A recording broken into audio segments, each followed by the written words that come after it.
Hello friends, welcome to my YouTube channel.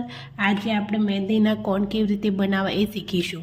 પહેલાં તો આપણે મહેંદી કેવી રીતે પલાળવી, કઈ કઈ વસ્તુની જરૂર પડે છે એ જોઈશું. પહેલાં તો કોઈ એક કન્ટેનર લઈ લેવાનું, મતલબ ડબ્બો લઈ શકો છો, વાટકી લઈ શકો છો. મેં ડબ્બો લીધો છે અને એક ચમચી લીધી છે.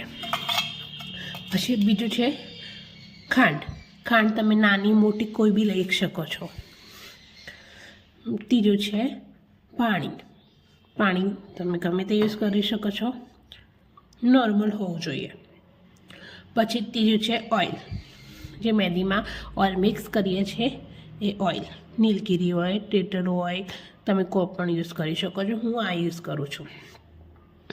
અને ચોથું છે આપણું મહેંદી પાવડર. હું કલના મહેંદી પાવડર યુઝ કરું છું. તમે કોઈ પણ મહેંદી પાવડર યુઝ કરી શકો. તો અત્યારે ઓનલાઈન બહુ બધા અવેલેબલ હોય છે, 3 ફિલ્ટર, 5 ફિલ્ટર, 5 ફિલ્ટર. પણ આપણે હેન્ડ મહેંદીનો પાવડર યુઝ કરીશું.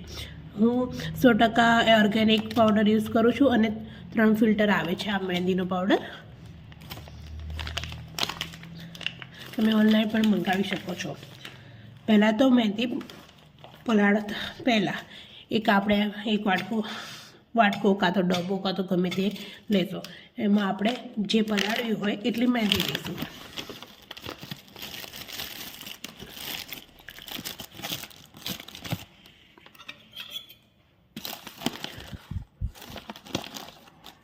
દેખો, મેં 1 ચમચી ભરીને મહેંદી પાવડર લીધેલો છે, આટલો.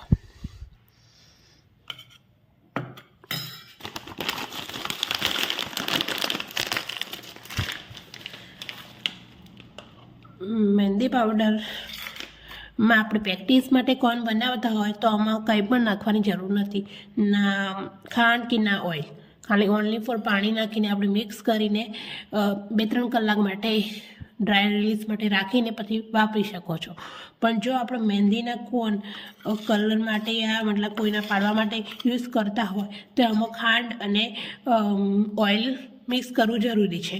ખાંડ આપણે કેટલી લઈશું? 3 ભાગની. અને ખાંડ આપણે 3 ભાગની લઈશું અને જે ઓઇલ આવે છે મિક્સ કરવાનું એ 1/2 ભાગનું. જેમ કે મેં 1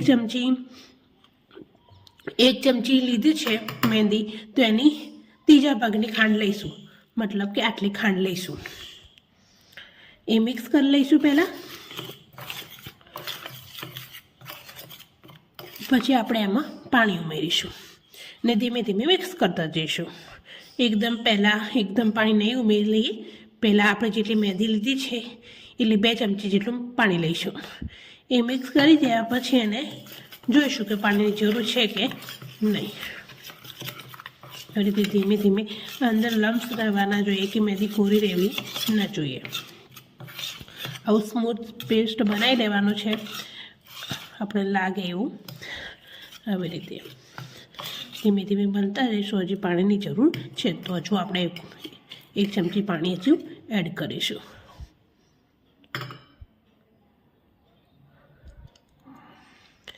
મહેંદીનું પેસ્ટ ને શિયાળામાં એટલે વધારે ઠંડી પડતી હોય ત્યારે આપણે ઓવરનાઇટ રાખવાનું હોય છે ડ્રાય રિલીઝ માટે.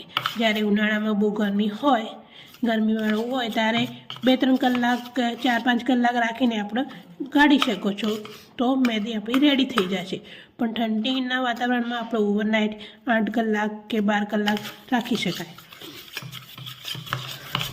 ધીમે ધીમે મિક્સ કરતા જઈશું એક જ વેમાં. જેવું લાગશે નહીં કે આપણા પેસ્ટ જેવું તૈયાર થઈ ગયું છે એ પ્રમાણે. દેખો, મહેંદી સારી હશે અને વ્યવસ્થિત હશે તો આવી રીતે ચીપકી જશે.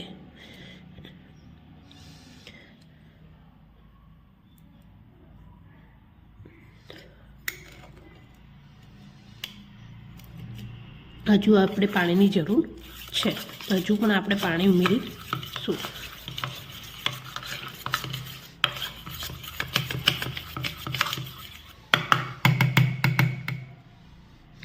જેમ જેમ જરૂર પડે તેમ આપણે પાણી એડ કરતા જઈશું. એકદમ બહુ વધારે પાણી એડ નહીં કરીએ.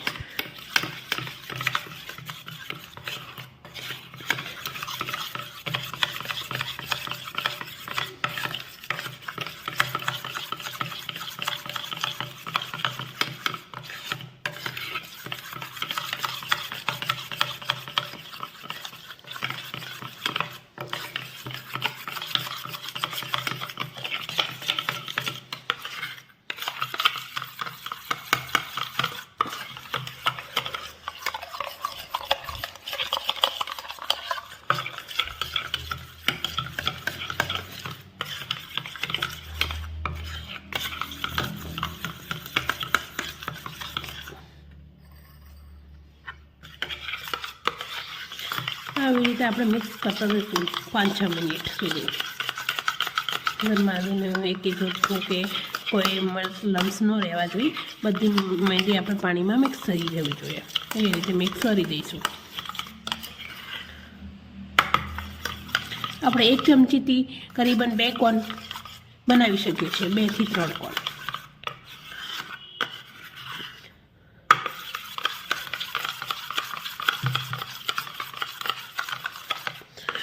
અને આપણી મહેંદીને યુઝ કર્યા પછી આપણે એ મહેંદીને વ્યવસ્થિત પેક કરીને મૂકવાની છે, જેથી બગડે નહીં. જો આપણું મહેંદીમાં બહારની હવા જશે તો આપણી મહેંદી બગડી જશે, કાં તો અંદર ગઠ્ઠા પડી જશે, તો પછી આપણે બીજી વાર યુઝ કરી શકતા નથી. તો આપણે મહેંદી એકવાર યુઝ કર્યા પછી એને વ્યવસ્થિત પેક કરીને ઉપરથી સ્ટેપલર ક્યાં તો તમે સેલો ટેપ કરીને પણ પેક કરીને રાખી શકો છો, કાં તો કોઈ ડબ્બામાં પણ ભરીને પેક રાખી શકો છો, જેથી આપણી મહેંદી બગડે નહીં. પણ જો આપણે ખુલ્લી મૂકીએ છીએ તો તરત જ બગડી જાય છે.